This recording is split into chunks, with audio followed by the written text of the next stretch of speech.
Lee, Derrek Lee, champion 2003. And I'm not just pulling your leg, man. One of my favorites. I got two guys where like that from like 99 to 05. That's like my Marlins haven. But I would do Cliff Floyd, when I would play, I would be like the Cliff Floyd batting box scrape, and then I got the deep that waggle down to get going. So like this is a big thrill for me. We're happy to have you, man. Thanks for giving us some time. I appreciate that. Good to be on with you guys. So it's this is kind of cool. How much we just had the Last Dance that went down. Michael Jordan, everybody was thrilled for that. Can you give us, if you had to do a Last Dance for the Marlins, your championship year, the story you would love to tell to make everybody laugh and take them into the clubhouse? What would be the one that immediately pops into your mind from that year? Man, that's a big time question right there. Right out the gate, I like it. Man, if I had to pick a story from that season. Is it Naked Mike Redmond? I mean, that guy, it became so common, for us, that was an every other day deal with that guy. But that team had a lot of characters. But I think you got to go right to the being down 3-1 against the Cubs, don't you? Oh, man, 100%. I mean, you got to go right there, I think, and just our team never even really feeling like we were out of it. Because if you go back to that season, I think we were 10 games under 500 at one point or something crazy, nowhere in the running for the playoffs, and just really turned it around. But I would say just to that Cubs series, maybe even the Bartman play, as cliche as that sounds, just we were done at that point and turned it around. Were you? They got on Bartman, but they don't remember the shortstop booting the ball. He got a free pass. 100%. I mean, Bartman did what we all would have did if we were sitting right there, right? Right, of course. If the ball's coming down your head, you're going to try to catch it. Was it weird for you going there because you were awesome for the Cubs, but like you're coming in with this heartbreaking all-time moment in their history, and here comes Derrek Lee to Chicago, champion of the Marlins that broke their heart. Was that weird at all? It was. And you know what? If you remember that year, I got traded for Hee-Seop Choi. And Hee-Seop Choi was killing it in April. I mean, you got to look up his stats that April. He had a very good start, and I had a exact opposite. It's one of my typical slow starts. So I would be coming to the plate, and the whole stadium would be chanting Hee-Seop Choi. Oh man! So my first month in Chicago was a little bit rough, but I guess I grew on them a little bit. That's those Midwestern fans, man. They're all in. They are all in, They're going to let you know how they feel. But that was a fun thing about Chicago, They were true baseball fans, and, they were passionate about the Cubs. So we were talking about this on our show pretty recently, but we were hearkening back to those days of your infield. And we brought up the fact, and we didn't even look up the numbers, but the Marlins fans were delighted by hearing us talk about righty Castillo Day. Luis Castillo, when he came up righty, was he like a superhero? Because it felt like when he was coming up, and it was a right-handed hitting Luis Castillo Day, he felt like a different kind of monster from like his little lefty squatting position where he was punching it all over the place. He was like two different hitters. I mean, he was a good hitter left-handed, but you're right. He's just trying to slap it through the hole on the left side and beat a ground ball out.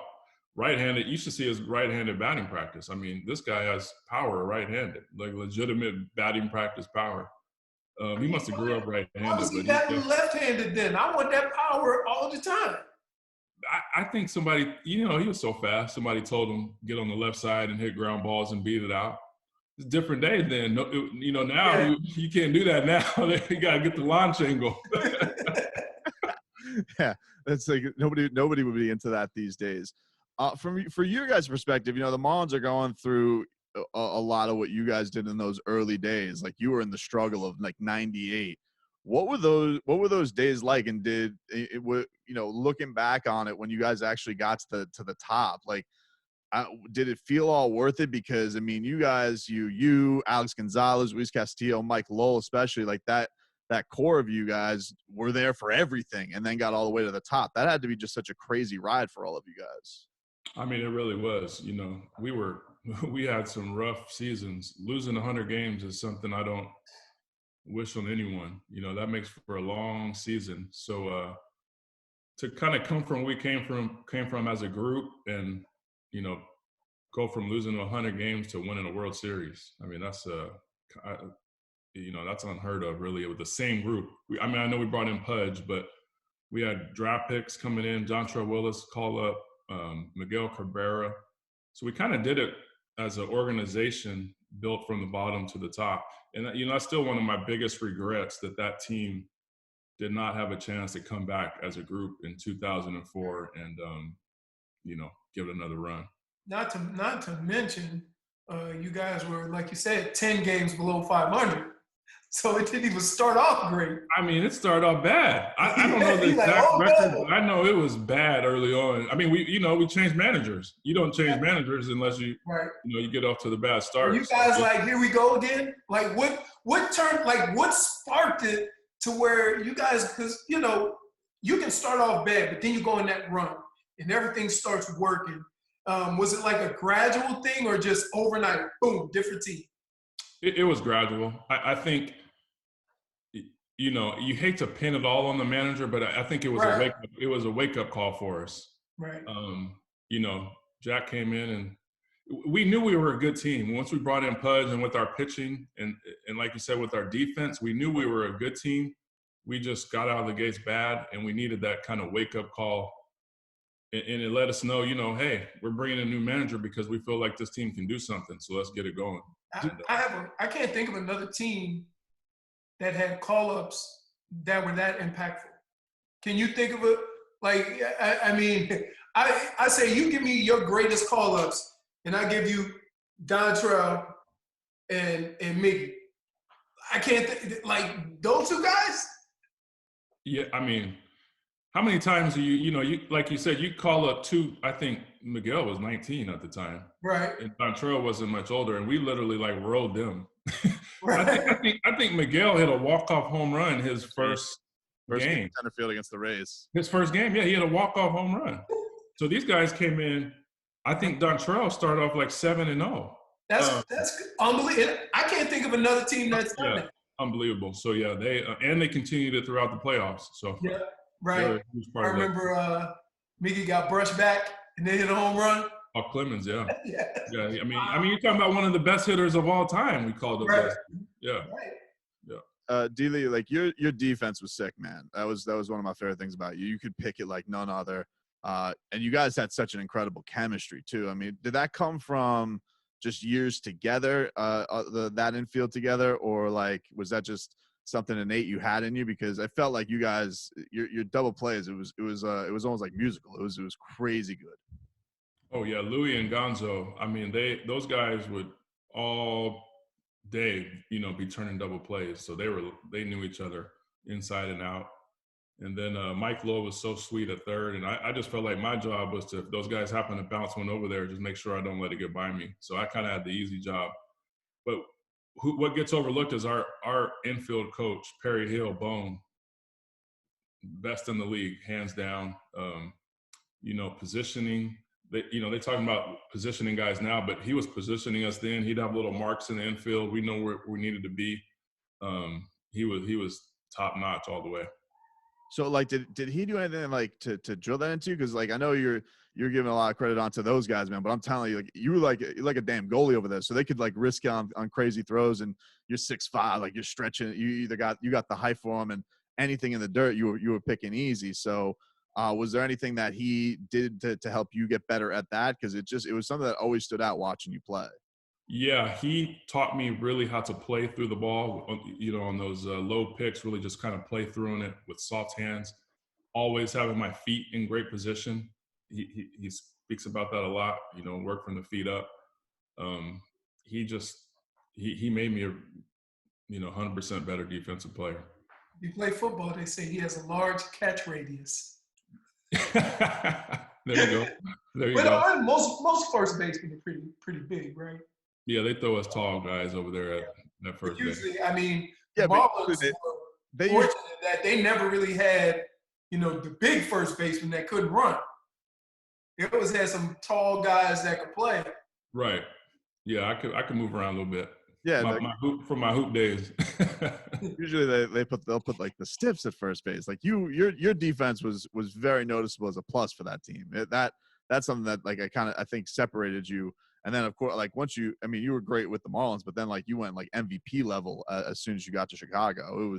It was wild. Now was that strictly because you got out of a canyon because it was impossible to hit the ball opposite field out of Sun Life Dolphins, whatever people want to call it these days? That helped. I mean, Wrigley's definitely a better home run park. But I just I felt in 2003 was when I start figuring myself out. Mm-hmm. And in 2004, I got around some great right-handed power hitters. And, Sammy was over there, Moises, Aramis Ramirez, Nomar came in, Dusty Baker as a coach, Gene Clines and Gary Matthews as the hitting guys. I just stepped into I think the perfect situation for me. In the timing in my maturation period, I was learning myself, and these guys in my ear it just clicked. Chicago was the right place at the right time for me. Now you got traded to the Atlanta Braves in 2010. Do they have some initiation of inflicting the unwritten rules of baseball? Because they are very hoity-toity, my friend. I just care for the Atlanta Braves. I don't like them. And they are the enforcers of the unwritten rules in baseball. Like does Brian McCann walk in with a candle and like say, you must swear these are the unwritten rules of baseball that you must follow, Derrek? You know what's funny is I had that thought going in there. One of the things I didn't like about the Braves, I saw them on the road. They always had to wear slacks with like a collared shirt on the road, and I just I didn't like that. But when I got there, I'm going to tell you, my 2 months in Atlanta, it was obvious why they are in the playoffs every single year and won that division because of the way Bobby ran that clubhouse. It was probably the most enjoyable 2 months. I was totally beat up, had basically a broke thumb and broke rib. But the clubhouse atmosphere and the way they went about their business, unreal. I just enjoyed those 2 months tremendously. But Brian McCann's got to calm down, though, right? B. Mac is one of my favorite teammates. I was only with him 2 months. I'm telling you, man, this guy I loved him as a teammate. Great guy. I'm going to edit this out, Leroy. Sorry. I don't want the apology. I don't want to hear that Brian McCann is going to I'm telling you, this guy's unreal. David Ross was over there. It was just a good bunch of guys over there. One thing I can never figure out about baseball, and this is from a football guy, okay? If you throw a 95-mile-an-hour fastball and I hit it 400 feet, I'm sorry. Like, I don't – like, if the pitcher gets a big strikeout, don't he start gyrating and fist pumping and all that? Where's the unwritten rule that you can't pimp your walkout a little bit? It's crazy. It's tired. I mean, I'm glad these kids now are finally starting to show some emotion. Right. Yeah, I mean, as a fan, that's what I like to see. But you're right. These unwritten rules, they lasted so long. I don't even know where they came from, how they started. But it was definitely there were certain things you did and did not do on the baseball field. It was like they were written rules, not unwritten. Right. But you're right. They're tired and they're old, and it's time for them to be gone. As soon as you hit a home run, they start timing it too slow. I mean, come on. Right. It got a little bit overboard. As a fan, you want to see these guys out there showing their personality, have some fun. Their success. It's not knocking the other guy. Exactly. Right. Exactly right. Yeah, exactly right. Do you is there any part are you watching what's going on right now with baseball? Does any of it intrigue you with I guess the players and the owners? Because it seems very weird. Like we all want to see baseball get back, but I can understand how it's a tough one because you got to think about the future of the game and all that type of stuff. When there's a lot of young guys who just kind of want to get on with their careers, it's got to be a weird thing as a baseball player to deal with. Yeah, it's unprecedented times right now. So, the players, I'm sure they want to get back on the field, but the concessions they make now, have effects down the line. So I think that's the thing that our association does such a great job with. They're not only thinking about current players, past players, they're thinking about future players. So, there's a lot that goes into these negotiations that fans may not really consider. But I'm sure they'll come to a resolution, and the Players Association will do a good job of taking care of the players. Was there any of that stuff when you were playing? Like, did you think about negotiations, associations, and all that type of stuff, or did you just let the association handle when you were in career? Like, do you think about that stuff a lot more now when you're done with it and realize that stuff? And when you're a player, if you're just in the midst of it, do you just try and go about it because you want to do well with your career? Yeah, unfortunately, I was. I didn't pay as much attention as I should have while I was playing. I do pay more attention now. You have your player rep. They'll come back and kind of give you the lowdown of what's going on. But I do think it's important for the players that are playing out, be informed, be involved, because, these decisions, you may not think so while you're playing. Like you said, you're just kind of worried about going out and not going 0 for 4. But these decisions and negotiations that are going on do have a huge impact on your career, and it's worth taking the time to be informed about it. Before we get Derrek Lee out of here, big debate on our show. You a pickle guy? What's that? You a pickle guy? You like pickles? Pickles, thumbs up. I love pickles. I love pickles. Hey, I'm starting to. These guys are. Somebody, pickles on their list. Can I get the backstory about this question, though? Okay, our producer, we have a thing on our show called the Spite List, which is it's 74 things that just bug you. And I think, what did he have, Leroy? Do you remember what Robbie had pickles at? Was it like top 10? He's like top 5. He had like pickles. Like he hates pickles. He said it ruins his sandwich. He likes Cubans. The pickle ruins it. He went up. I'm telling you, this normally takes like 2 seconds. It took almost an hour for him to give because he stopped on pickles. Yep. He is and I'm with him. I'm not a fan of the pickle either by any means, but I'm gonna say that might be because I like growing up, everything was pickled, right? Everything. And so like yeah, I had to have it, and so I think that might be kind of on the lines of a black and white thing. I'm serious. I don't know. No, I'm serious. You might be right. I'm serious. Because you might be right. I'm from New Orleans. They pickled everything. Everything. Everything. My dad was from Hattiesburg, Mississippi. They try to pickle everything. Everything. So, and so I always made the assumption that pickles came on hamburgers and sandwiches and stuff like that. When I got to school in Michigan, they would ask, what? No, it's just like sweet tea.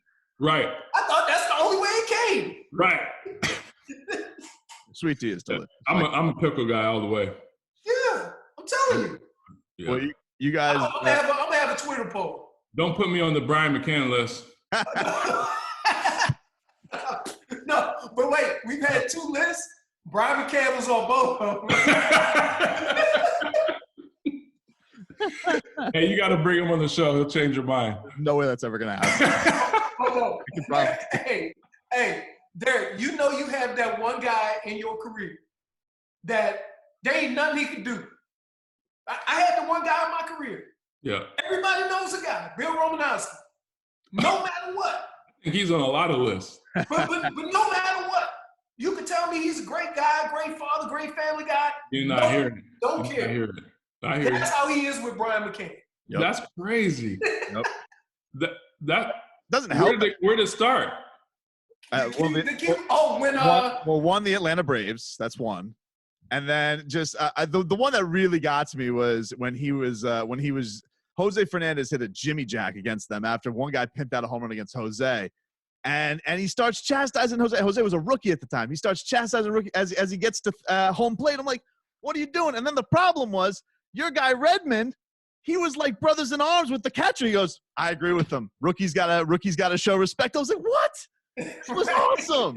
So that's it. That's did it right there. After that was a wrap. That was it. That's a wrap. There's nothing you can say. Like, I'm listening to you talk about Brian McCann. He's probably a great teammate. Cool. Give a line of advice. Tobin's like, I don't want to hear it. Nope. Derrek Lee, this was a thrill. Thanks for the time. Yes, man. Really It was fun. enjoyed it. Yeah. Enjoyed the time. Thanks, guys. All righty. See you, man. Hey, Leroy. All righty.